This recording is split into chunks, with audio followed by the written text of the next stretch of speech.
Have you ever had that feeling where the ground is just shifting beneath your feet, like all the old maps you used to rely on just don't work anymore? Well, you are definitely not alone. Today, we're going to dive into a really powerful idea from John Edmiston's work, all about how organizations, and ministries in particular, can learn to survive and even thrive when it feels like everything is changing all at once. So the big idea we're tackling here was actually defined way back in 1971 by a guy named Alvin Toffler. He called it future shock, and it's exactly what it sounds like, that feeling of being completely overwhelmed and disoriented because the world is changing way faster than our brains can keep up. And this isn't just some abstract business problem, it's a deeply human one. What's so great about this is how it brings that huge concept right down to earth. Toffler actually starts his book with this story. His kid is on a totally familiar route to the grocery store, but a small wrong turn makes them feel like the entire world has just been rearranged. That right there, that's future shock in a nutshell.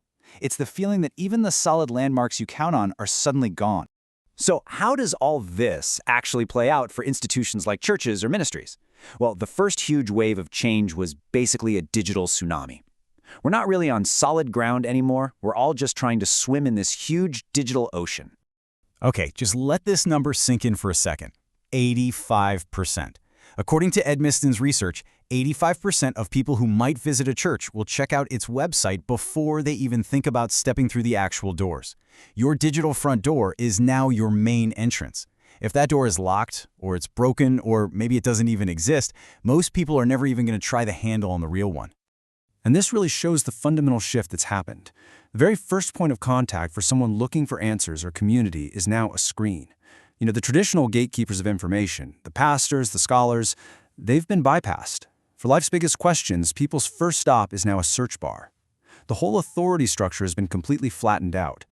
But the digital shift isn't just about how we find information. Oh no, it's also had a massive, massive impact on the financial health of these organizations. It's created a brand new and, frankly, a much tougher financial reality. I mean, just look at this chart. It tells such a dramatic story. Almost 3/4 of all giving to churches comes from people born before 1964. The younger generations? The ones who grew up in this digital world, kind of skeptical of institutions, they're just not giving in the same way. This isn't just a slow leak, you guys. This is a demographic cliff. And when you pile that on top of shrinking congregations, well, the problem becomes crystal clear. The average church size has been almost cut in half since just 2007. Fewer people means fewer resources, less support, a smaller footprint in the community. It's a tough cycle.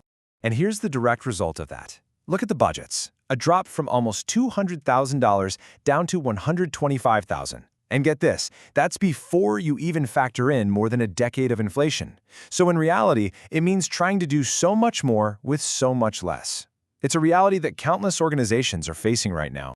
So we've seen the digital disruption, we've seen the financial fallout, and it all kind of boils down to this one central question. If the ground is shifting this fast and this profoundly, how can anyone possibly prepare for what's next? How do you build something that's meant to last? Well, the answer starts not by ignoring the storm, but by learning how to read the weather. The very first step to becoming future-proof is to get brutally honest about the real risks that you're facing. Now, what I love about this is how simple it makes a really complex task. Edmiston gives us this super practical formula. For any threat you can think of, you just ask 2 questions.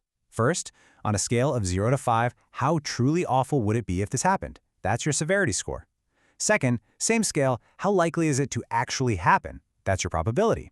You multiply those 2 numbers together and boom, you get a risk score that instantly tells you what you need to worry about first. And we're not just talking about abstract stuff here. Here are just a few of the 30 common threats Edmiston lists. Things you might expect, like hacking and data loss, but also the very generational change we just talked about. Or what about a key leader leaving? Or losing a major donor? Or just plain old administrative chaos? But running these through that simple formula, you go from this vague anxiety to a clear, prioritized plan of action. Okay, so you've identified your biggest risks. Now what? How do you actually lead people through the storm? This last piece is all about the mindset and the actions that leaders need in these turbulent times. This is such a crucial distinction. It is so easy to get caught up in the day-to-day grind, just working in the ministry, trying to keep your head above water. But truly effective leaders have to find a way to step back, to become an external observer and start working on the ministry. You have to be able to see the whole board to make the right moves. And this just perfectly captures why you need that observer's perspective. It sounds so obvious, right? But you'd be surprised how many organizations try to avoid facing the uncomfortable truths. You simply cannot solve a problem that you refuse to even acknowledge. Real leadership starts with having the courage to admit where the leaks are. And that brings us to what might be the most crucial point of all. In a world that's always changing, the only real sustainable advantage is the ability to learn faster than the world is changing around you. Things like training and reskilling your team, they're not optional anymore. They're not a luxury. They are the absolute core engine of adaptation and survival. All right, so let's just boil this all down real quick. Here are the key takeaways. First, your front door is digital now. You have to be there. Second, the old money models are breaking down, so you've got to innovate. Third, don't wait for a disaster to happen. Figure out your biggest risks now. And finally, you have to build a culture that is always learning and adapting. So we'll end on this thought. In an age of constant upheaval, what does it actually mean to be future-proof? Maybe it's not about building some kind of unbreakable shield that stops all change.